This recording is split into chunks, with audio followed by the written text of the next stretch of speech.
दीवार के किनारे के कमरों में विजया की जमींदारी का काम काज चलता था। उनके सामने ही घने पत्तों के लीची के पेड़ों की कतार थी, इसलिए रहने के घर के ऊपरी बरामदे से यह हिस्सा दिखाई नहीं पड़ता था। इसके सिवा पूर्व दिशा की दीवार में एक छोटा सा दरवाज़ा था, जिसमें से आने जाने पर कर्मचारियों में से कौन आ जा रहा है कुछ भी नहीं जाना जा सकता था। उस दिन से दयाल फिर नहीं आए। काम करने कचहरी में आते हैं या नहीं, विजया ने संकोच के कारण यह भी नहीं पता लगाया। रास बिहारी इस ओर पाँव नहीं रखते, वह किसी से पूछे बिना ही उसने मान लिया। बीच में एक दिन रास बिहारी 10 मिनट के लिए मिलने के लिए आए थे, लेकिन सामान्य रूप से बीमारी की 2-4 बातें छोड़कर उनसे और कोई बात नहीं हुई।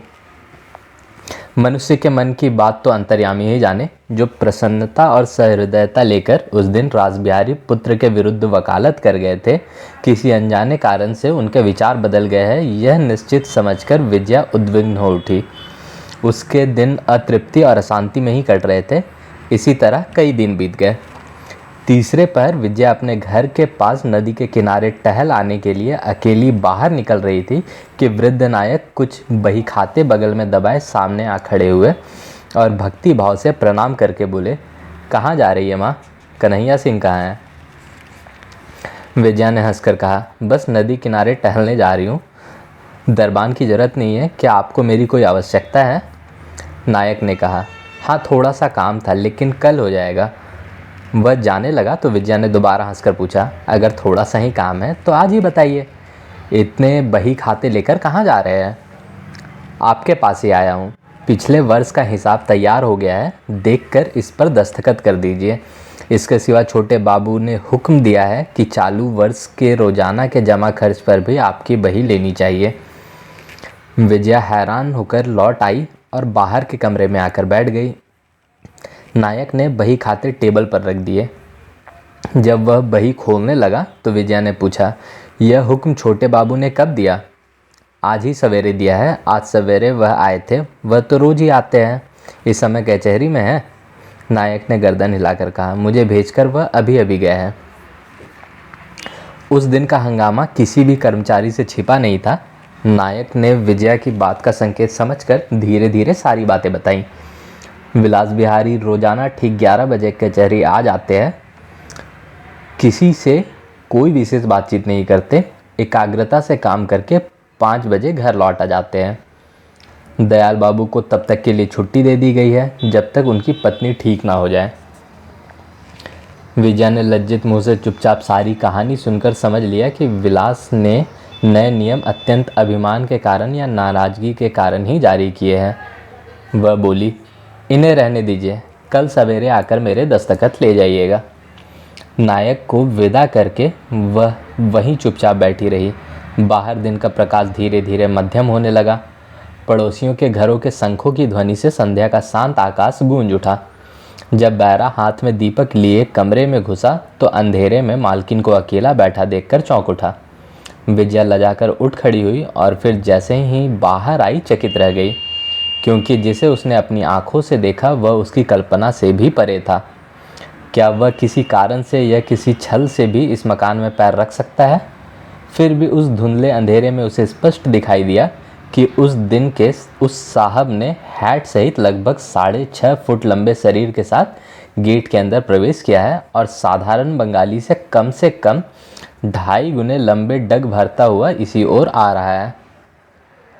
आज उसे किसी पुलिस कर्मचारी का भ्रम नहीं हुआ, लेकिन आनंद की इस अपरिमित आलोकित रेखा को जैसे उसकी आकाश पाताल तक फैली निराशा और भय के अंधकार ने पलक मारते ही लील लिया।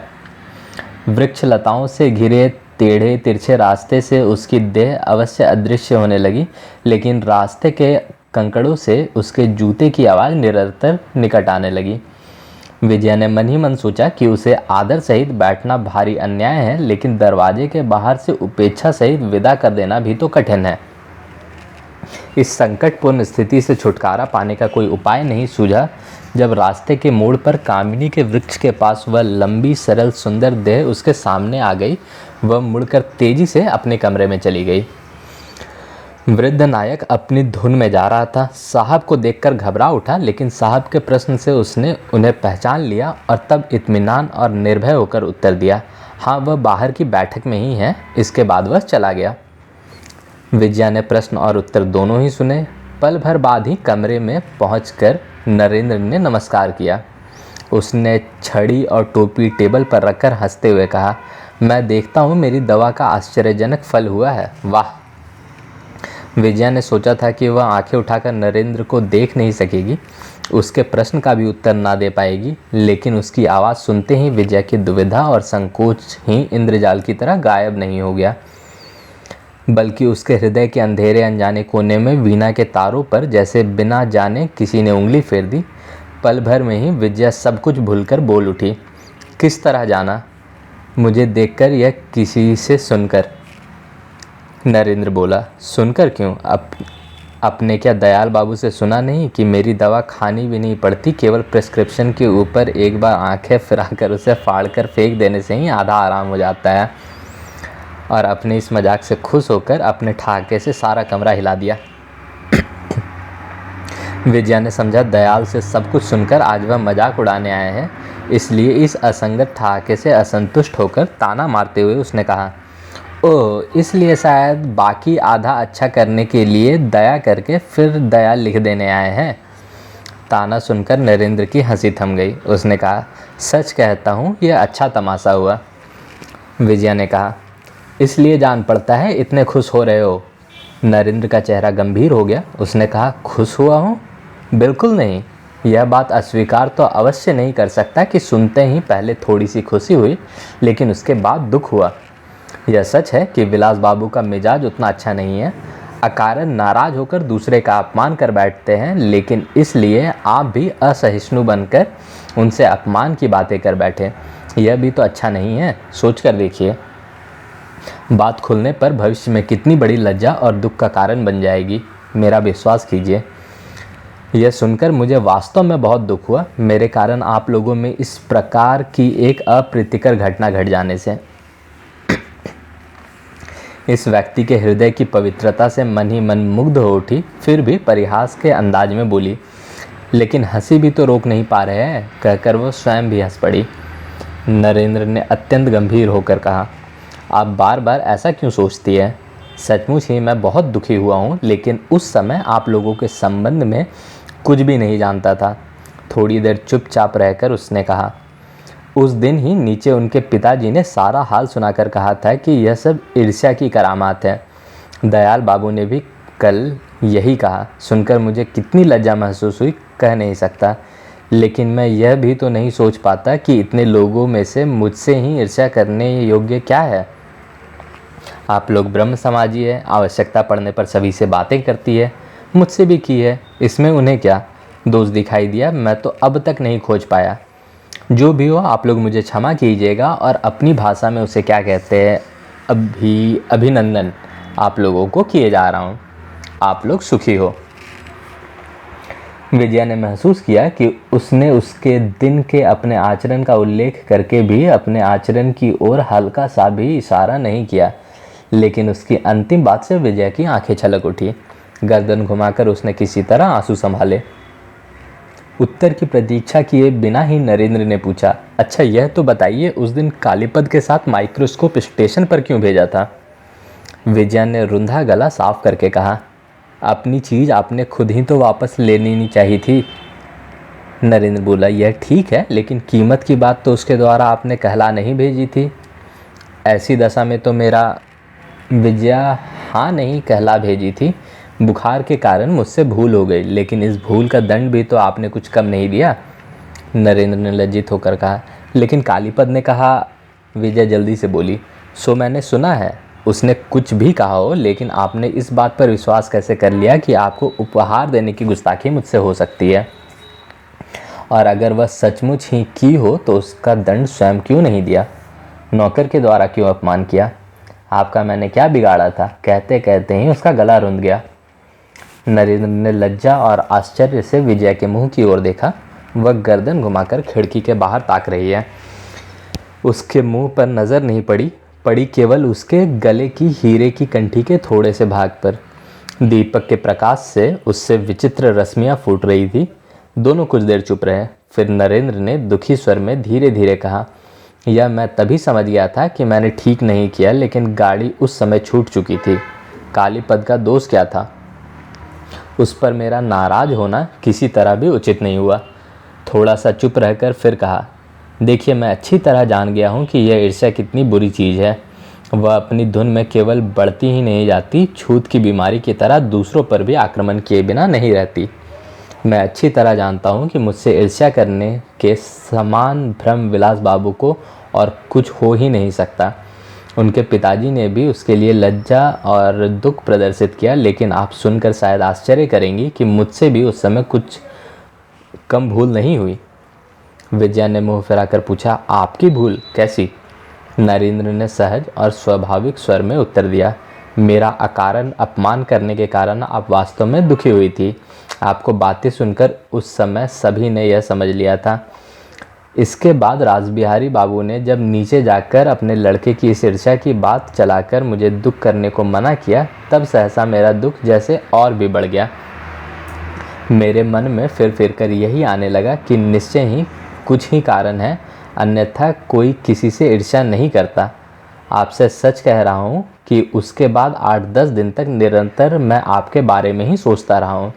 आपकी बीमारी की वे बातें ही याद आती रही, इसलिए तो मैंने कहा कि यह बहुत ही भयानक छूत का रोग है। काम का चूल्हे में गया, दिन रात आपकी ही बात मन में चक्कर काटने लगी। भला बताइए, इसकी क्या आवश्यकता थी? और यही नहीं, 2-3 दिन बेकार ही इसी रास्ते से पैदल चलकर गया आया, केवल आपको देखने के लिए। इस तरह कितने ही दिनों तक यह पागल भूत मेरी गर्दन पर सवार रहा, कहकर वह हंसने लगा। विजया ने न मुंह फिरा करके देखा और न किसी भी बात का उत्तर दिया। चुपचाप उठकर बगल के दरवाजे से वह अंदर चली गई। नरेंद्र सोचने लगा कि मैं अनजाने में और किस नए अपराध की सृष्टि कर बैठा। तभी बैरे ने आकर कहा, आप जाइएगा नहीं, आपके लिए चाय तैयार हो रही है। नरेंद्र जल्दी से बोल उठा, मुझे चाय की ज़रूरत तो नहीं है, लेकिन माँ जी ने आपसे बैठने को कह दिया है, कहकर बैरा चला गया। इस बात ने भी नरेंद्र को कम चकित नहीं किया। लगभग 15 मिनट के बाद नौकर के हाथ चाय और अपने हाथ से जलपान की प्लेट लिए विजया ने प्रवेश किया। दीपक की उस धुंधली रोशनी में शायद किसी की भी आंखें यह ना पकड़ पाती कि 1000 प्रयत्न करके भी वह अपने मुंह से रोने की छाया पोंछकर भी नहीं हटा पाई है। लेकिन उसने कोई सहमति प्रकट नहीं की। इन थोड़े ही दिनों में उसने अनेक बातों में सतर्क होना सीख लिया है। जिस दिन एक तरह से अपरिचित होने पर भी उसने अपने अंदर का साधारण कौतूहल और इच्छा की चंचलता दबा ना पाने के कारण हाथ से विजया का मुंह ऊपर उठा दिया था, वह दिन अब नहीं रहा था। इसी से वह चुप बैठा रहा। नौकर टेबल पर चाय रखकर चला गया। विजया उसी के पास जलपान की प्लेट रखकर अपनी जगह पर जा बैठी। नरेंद्र की प्लेट पास खींच ली और इस तरह खाने लगा जैसे उसकी प्रतीक्षा कर रहा था। 5-6 मिनट चुपचाप बीत जाने के बाद विजया ने ही पहल की बात की। हंसकर बोली, आपने उस पगले भूत के बात समाप्त नहीं की? नरेंद्र शायद दूसरी बात सोच रहा था। मुँह उठाकर पूछा, किसकी बात कर रही हैं? विजया ने कहा, कहीं पागल भूत जो कुछ दिनों पहले आपके कंधे पर चढ़ बैठा था, अब तो वह उतर गया ना? नरेंद्र हंस पड़ा, गर्दन हिलाकर बोला, हाँ उतर गया। चलो अच्छा हुआ। कहिए कि आप बच गए हैं, नहीं तो कौन जानता है वह आपको और कितनी घुड़ दौड़ कर आता हुआ घूमता। चाय का प्याला मुंह से लगाकर नरेंद्र ने सिर्फ इतना ही बोला, हाँ। विजया ने कोई अच्छी बात कहनी चाहिए, लेकिन कोई बात ना खोज पाने के कारण लंबी सांस दबाकर चुप रह गई। दूसरे की गर्दन से भूत उतर जाने की आनंद की अनुभूति को खींच ले चलना उसकी शक्ति से बाहर हो गया। कुछ देर कमरे में खामोशी बनी रही। नरेंद्र ने धीरे से चाय खत्म करके प्याला टेबल पर रख दिया और तब पॉकेट से घड़ी निकाल कर कहा, अब 10 मिनट ही रह गए हैं, मैं चलता हूँ। विजया ने पूछा, कलकत्ता लौट जाने के लिए शायद यही अंतिम ट्रेन है? नरेंद्र उठकर खड़ा हो गया, लेकिन वह लगभग 1.5 घंटे बाद जाएगी। नमस्कार कहकर छड़ी उठाकर कुछ तेज चाल से वह कमरे से बाहर निकल गया।